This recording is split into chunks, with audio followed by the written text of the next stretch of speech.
Right, well, I joined BT long time ago, back in 1971. I think at the time I was on about £12.34 a week, which seems crazy now. Actually, a week, not an hour, £12.34. But I always managed to save a little bit every week. I've always been quite good at saving money.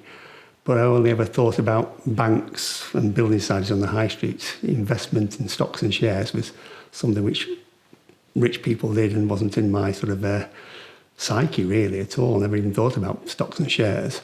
And then the Margaret Thatcher government in the 80s, she started privatising utilities. And so I actually became a shareholder for the first time, especially in my own company, BT.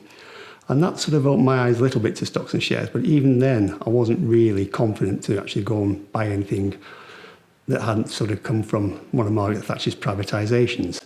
So when BT introduced me into the Wealth at Work programme, planning retirement, it was quite a nice sort of eye-opener in terms of a whole new area to invest money in.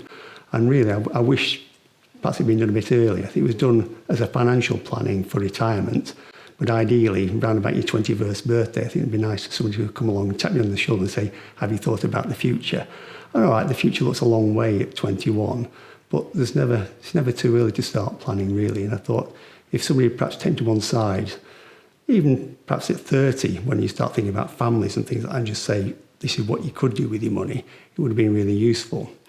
So when Wealth at Work came to BT, and then when I attended their seminars, and the curtains went back on what was possible and how you could actually use your retirement and your actual pension, it was quite an eye-opener, really, that what could be done.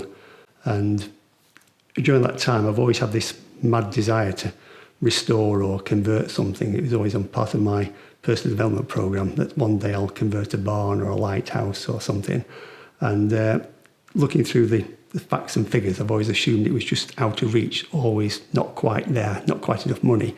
But when we've sat down with the advisor and went through what was potentially available from my pension pot and how it could be potentially invested, then suddenly became, a possible reality.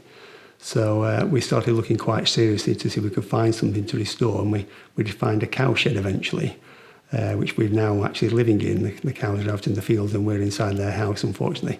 But it's been a great trip and really enjoyed it. And I really have got all help that the advisor gave me to thank for it, because I couldn't possibly have done it without the help that Wealth at Work gave me to actually invest in such a good way that I did.